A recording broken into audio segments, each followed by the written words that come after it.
Hello, my name is Alexis Jay, and I am the Independent Chair of the Centre for Excellence for Looked After Children in Scotland and the author of the independent inquiry into child sexual exploitation in Rotherham. Can You Stop It has been created as a follow-up film from its predecessor, Can You See It, which focused on the peer-on-peer experience of CSE victims. This film aims to focus upon on-street CSE perpetrator behaviour. It is important for professionals to fully understand and appreciate how perpetrators establish and maintain control of their victims. Can You Stop It identifies key typologies, behaviours and ways of working to help professionals recognise and prevent child sexual exploitation at the earliest opportunity. You are now about to hear from a young person who was a victim of CSE. Well, I was first started talking to a group of young boys, so they were still of school age. So that made me trust them and automatically feel safe. I started talking to them and I built a friendship with them. And then they started to introduce older people to me. And they gradually got older and older till they were in the 20s. What then happened is I started to spend all my time with them. And it had also gone from seeing them once a week to seeing them every day after school and all weekend. Also, one of my friends who I went to school with and who I grew up with, she was being groomed by the same perpetrators and she already knew the older men before me, so she'd already got a connection to them. On-street CSE perpetrators can offend alone or with others. In that sense, their offending is premeditated and semi-organised. On-street CSE perpetrators are usually acquaintances of their victims. They can even be relatives of those victims. Bernardo's Puppet on a String document, 2011, introduced 3 methods of on-street grooming. When you apply behavioural analysis techniques to these methods, you can identify 3 typologies: the hook, the predator, the coordinator. The hook is a covert exploiter. They usually pose as boyfriends to their potential victims. They often pass those victims on to other males. They are considered attractive by those victims, and they are often subordinate to older, more senior males within the group. They may not necessarily have a sexual interest in children themselves. Yeah, teenage girls and some boys are attracted to me. I'm all about projecting a certain image and I suppose a lifestyle. They see the designer clothes, the bling and the sporty car and they want to be a part of it. I always make a point of having plenty of cash on me at all times and I make sure they see it. I suppose the girls see me as a potential boyfriend. I just drop a couple of compliments and she's just going to believe everything I say. They like it and that's what they want. When the adult men come along, they were just so more exciting. They drove cars. You know, they seemed to be able to offer me a lot more than what a child could. They seemed a lot more sophisticated. They treated me more as an adult than the younger boys did. They always had a lot of cash on them, quite large amounts of cash. They were always dressed in very expensive clothes. Money wasn't an object, which is also another thing that, you know, pulls you in. And also it made me different from everybody else I went to school with as well, because I was hanging around with older people and I got picked up in cars, and not just cars but nice cars. So hook-like behaviour can be seen differently with each young person. Often what they'll do is they will find out what the young person is interested in and that's what they will use to hook them in. They can then provide gifts that are related to that subject matter, or they can take them on trips that are related to that subject matter. And when they take them on trips or take them to parties, that's when they start to introduce them to other people. So they're often in a position of trust or position of respect or position of fame within that area or within that peer group.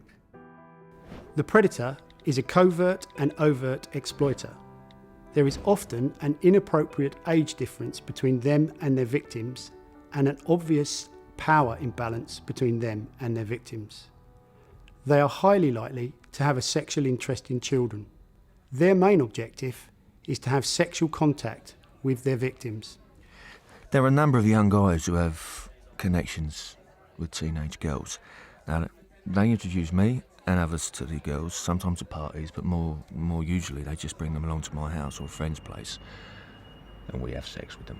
Sometimes the young guys are not happy to pass a girl on, and you have to remind them to show some respect and put them in their place.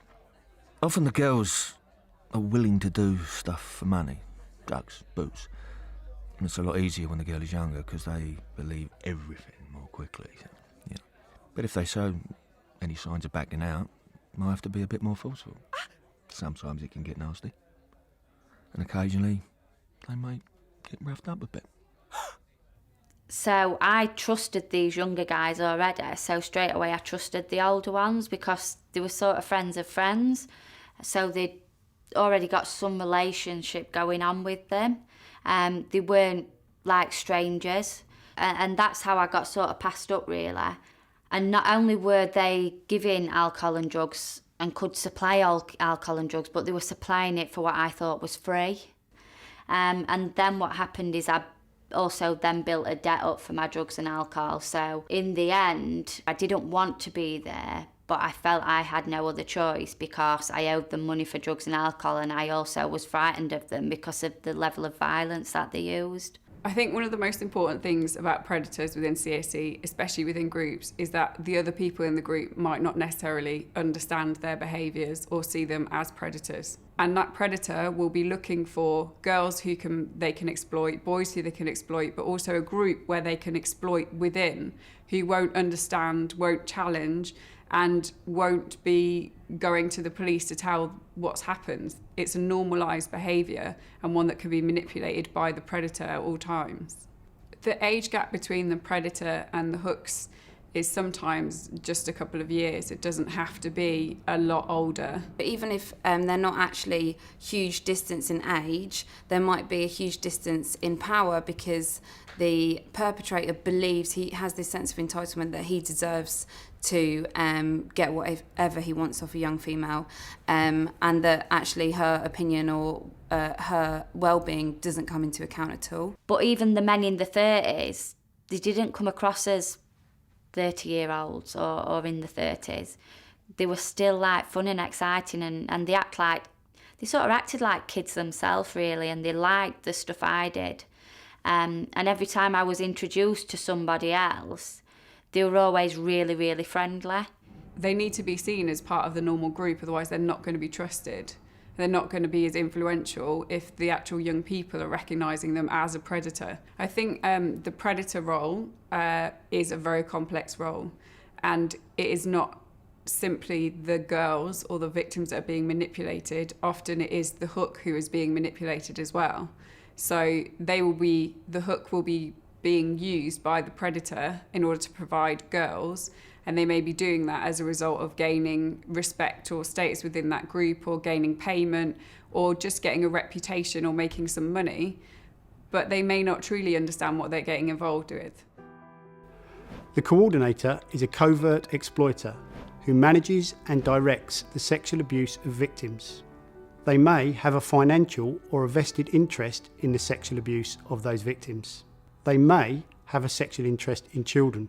They may also be involved in the transportation of victims themselves or task others to do so. I transport the girls to parties and meetings. I usually take a couple of girls at a time, and then I make sure they get home safe. Depending on the girl, I may also have sex with her. They go there thinking like they're going to meet one or two guys, and it's like 6, 7 of them. And then they can't say no. Sometimes the guys pay me up front, and for others, it's simply a payback for a favour or some other type of work. Yeah, you do kind of get a rep. People know that I'm the one that can get all the girls. And come to me if you need things like that. The people who picked me up and transported me were the ones who had organised it. And then where they would take me to properties and there would be older men there, I would be the only female and the only child as well there. And then more men would come. And then there'd be things such as what they would do is they would lock me in a bedroom and every man that was in that property would be sent in the bedroom one by one. So every man that come to that property was there to come and see me for some reason that was sexual. They also happened in parks, they also happened in town centres, in alleyways, so quite out in the open as well, and not just sort of underground in properties. People would pull up in cars, men in cars, and you'd have to get in the car with them. And whatever they wanted, you'd have to give them, and you wouldn't even know the name, and you'd never see them again. But also they might be doing it to pay off a favour as well, or because they owe money, they might be getting money from it. And say if they owe something to someone else who's of a higher status, if they then organise the sexual exploitation of young females, that might be paying off some kind of debt or getting back up to the status that they want to get to. Remember, one person can act as more than one type of perpetrator. For example, they can be a boyfriend to a victim, they can have sex with the victim, and then they can pass that victim on to other people. In that sense, they act as the hook, the predator, and the coordinator. Given that there are an infinite number of scenarios that demonstrate how CSE on-street perpetrators control and manage their victims, both physically and psychologically, it is best to remember this by using the mnemonic VIPER. Violence, intimidation, persuasion, aggression. So it's really important for us as professionals to know that a lot of violence is non-physical, so it's the emotional and the psychological violence that enables the physical violence to happen, so that by the time any sexual or physical violence starts, the female's confidence is so low that she believes that this is what she deserves, this is her lot. The violence that they would use is, a lot of it was sexual violence, so like quite brutal rapes. They would be violent in the way that they would hit you. So violence was part of every day. So intimidation could be displaying weapons around them. It could be smashing up where they're living, for example, or breaking their belongings. So it's like the physical violence isn't on the actual victim, but the victim gets a clear understanding that this person can use physical violence. They would phone my house phone, they would follow my parents, they would park outside my house, and that would intimidate my family, but most importantly it would make me feel that my family was unsafe. So that sort of intimidation as well would be used. And they would then use persuasion instead of violence to get you to perform sexual acts on them, or to perform sexual acts on other people within the group. So it could be using money, could be using drugs, giving them free drugs, and then later flipping it and saying, well, now you owe me. And that happens a lot, young people being given free drugs, males and females. And yeah, money as well, so that the young person feels looked after, and then that's used to say, well, now obviously you owe me, or I've looked after you, now you look after me. They were always quite aggressive. The behaviour was quite aggressive. The attitude was very aggressive, and quite abrupt as well. So the aggression was always there. They wouldn't only just be aggressive towards you, but you'd also see them be aggressive towards other people within the gang or other young girls as well. So they were always aggressive. What most perpetrators do is find one tactic that works for a particular victim. Sometimes they will vary those tactics. Some offenders will use all four to manipulate and groom and cajole their victims into doing what they want them to do.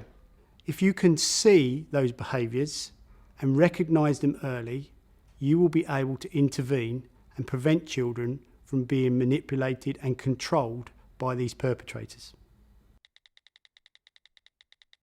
It's really important that if you have a concern over someone who's potentially perpetrating CSE, that you go and report that to someone. It's a really difficult thing to go and report something like that, especially if you haven't got specific evidence. But a gut feeling about someone, a range of incidents that make you feel uncomfortable, that you're unsure about, check them out with someone, whether that's your manager, whether that is someone that you know who would have information about this kind of stuff.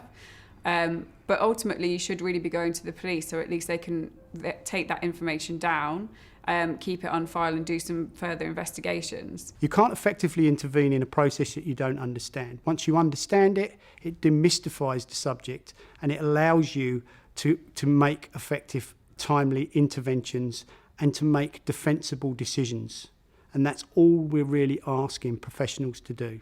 If you're working in a school or a youth club, for example, you need to be making a list of sexually inappropriate behaviours that people are displaying, and you need to be looking for patterns within that list. If it's a one-off incident with a young person that isn't sexually violent towards another young person, but is something that you're concerned about, you need to write it down and you need to check it out with someone. On-street child sexual exploitation has become a complex process and a difficult crime to investigate.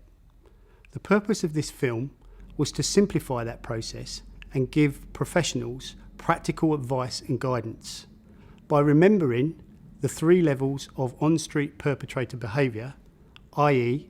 the hook, the predator, the coordinator, and also remembering how predators manage and groom on-street victims by using the mnemonic VIPER, violence, intimidation, persuasion and aggression. The hope is that practitioners will learn from these methods and apply them to make effective interventions in their practice. We called this video, Can You Stop It? Because if you know what to look for, you will have a much better chance of preventing and stopping child sexual exploitation. Professionals need to be vigilant, as perpetrators of CSE come in different guises, but in essence, their aim is the same: to take advantage of those most vulnerable and sexually exploit them for their own needs or for the needs of others. It is your personal and professional responsibility to understand and use the referral pathways available to you in order to help young people at risk. A young person you know may need your help. You have the power to help that young person, so please use it. And remember, you can stop it.